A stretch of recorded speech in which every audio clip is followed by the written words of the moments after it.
So this is Kurt Burton's 27.3 logbook 4. It is another training session.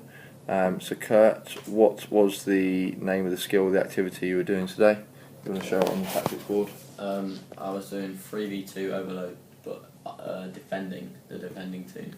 Okay, good stuff. Can you just talk me through the session? What was the objective of the defenders? Where were they trying to show the player with the ball? What was the main objective? So the objective for the defenders was to try and slow the attack down as much as they can. I don't know, for 5 to 7 seconds. And you always want to try and send the middleman out wide, or even if the wide man's got it, to keep going out wide to narrow down his angles.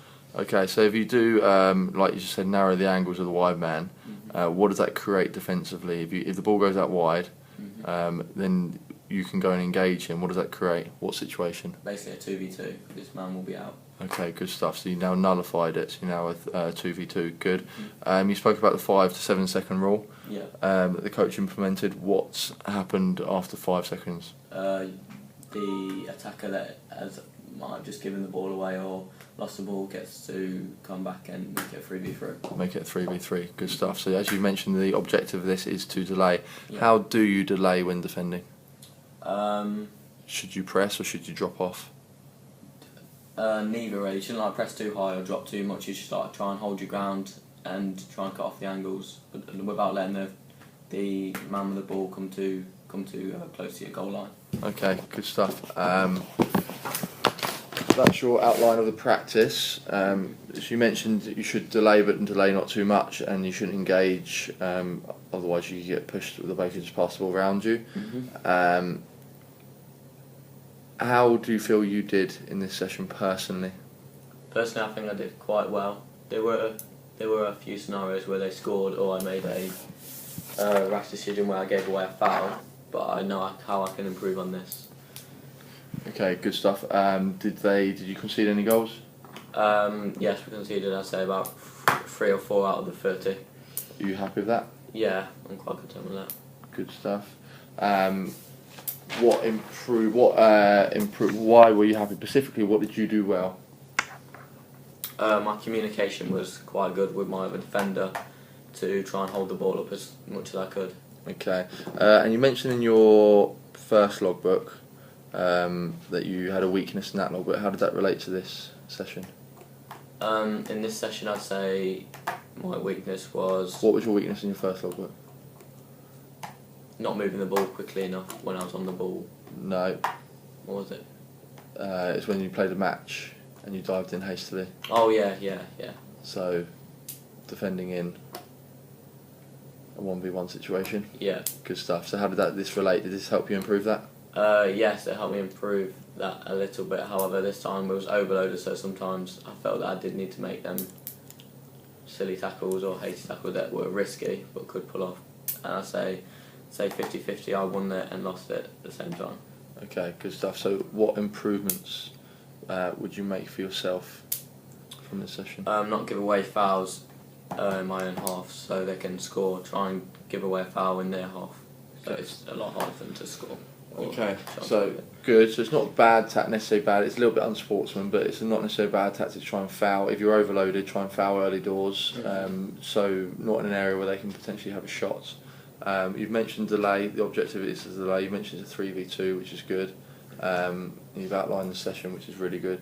The next part of this logbook asks for a checklist. Now, Kurt's already completed a checklist that covers these areas and more, which can be seen. It'll be in the attachment of this assignment as well, or the next assignment, which is fine.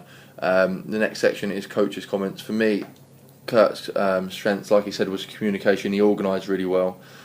He's growing into a leader of actually dictating other players where they should be on the pitch.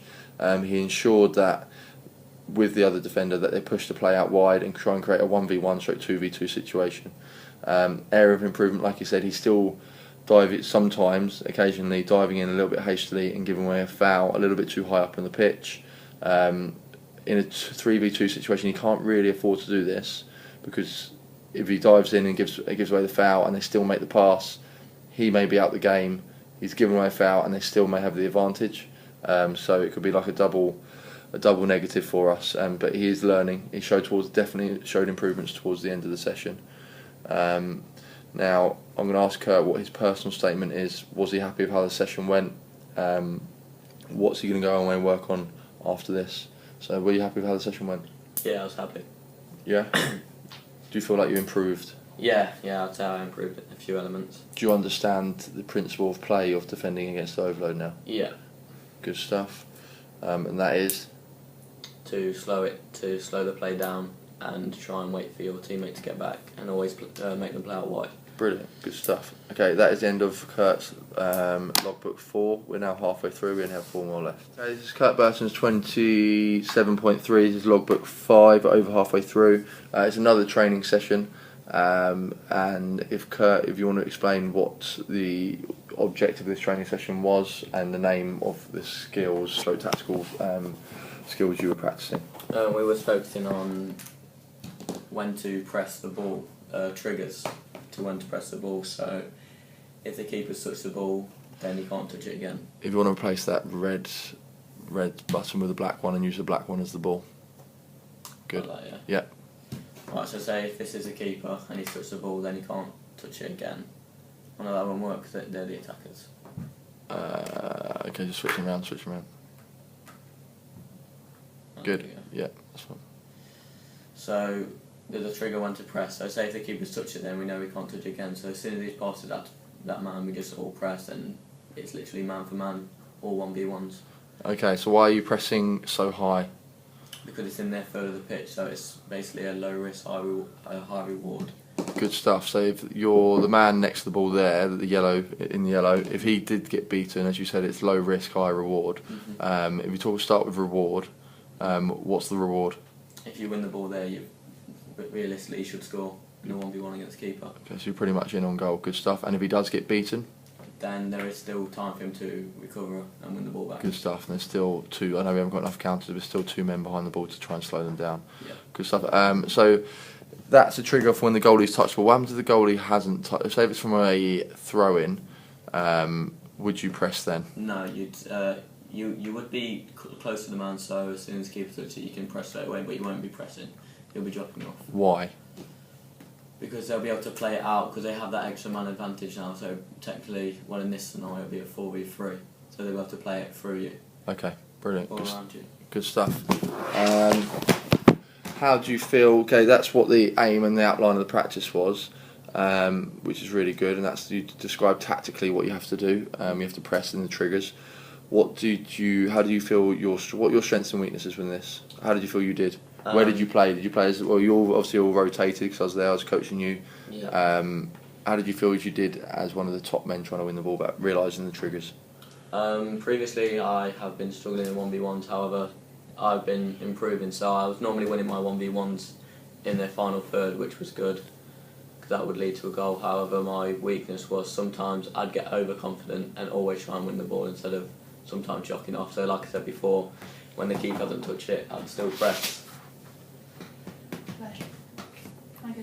Identified that your weakness was that you'd go and press when the keeper hadn't touched the ball yet. So how would you improve this for yourself? Basically, it's just all decision making and not getting too overconfident or cocky. Good. So how could you help others, and how could teammates help you with this decision? Just all round communication, really, telling me, like shouting when to drop and when to press. Okay, good stuff. And your strengths? Oh yeah, winning my 1v1s. Good stuff. So when you did make the right decision to go 1v1, did you win them? Yeah, 9 times out of 10. And did it create an opportunity? Yeah. Can you see the philosophy behind this of the high risk, the low risk, high reward? Yeah. Good stuff. So did you create any chance to have any shots on target? Yeah. Yeah? Yeah. How many? I'd say I took about 10 shots on target out of 30 opportunities, out of 30 scenarios. So. Good stuff. Did you score? Yeah, I'd say I scored about 7, I think, 1v1s. Okay, just to conclude then, you worked on triggers and when to press and when not to press. You said your strengths were working on your 1v1s. So when you did press at the right times, you won your 1v1s, won the ball back. You understand the philosophy because you had 10 shots on target. low risk, high reward. Mm-hmm. You've also said your areas for improvement are to understand when to press, know the trigger, because sometimes you pressed when the goalie hadn't touched the ball yet. But you've also come up with a solution, stating that you could communicate and teammates could communicate with you better to let you know when to press. Good stuff. That is logbook 5 done. Logbook 6 will